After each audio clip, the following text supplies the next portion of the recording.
Pilot প্রকল্প হিসেবে শিগগিরই চালু হচ্ছে কৃষক কার্ড।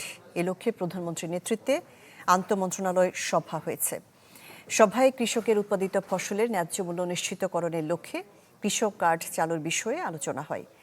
সভা শেষে তথ্য ও সম্প্রচার মন্ত্রী জহিরুদ্দিন স্বপন জানিয়েছেন, ফ্যামিলি কার্ডের মতোই শিগগিরই কৃষক কার্ড দেয়া শুরু হবে। পর্যায়ক্রমে সব কৃষক পাবেন এই কার্ডের সুবিধা। এ সময় একটি জাতীয় দৈনিকে রাষ্ট্রপতি মোহাম্মদ শাহাবুদ্দিনের সাক্ষাৎকার নিয়ে প্রশ্নের জবাব দেন তথ্যমন্ত্রী।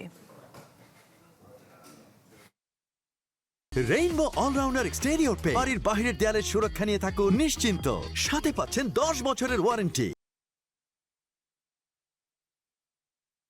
মূলত আমাদের যে প্রতিশ্রুতি কৃষক কার্ড দেয়া এবং কৃষক কার্ড দেওয়ার ক্ষেত্রে যে সংশ্লিষ্ট অন্যান্য বিষয়গুলি আছে সেই বিষয়গুলি নিয়ে আমরা আলাপ করছি।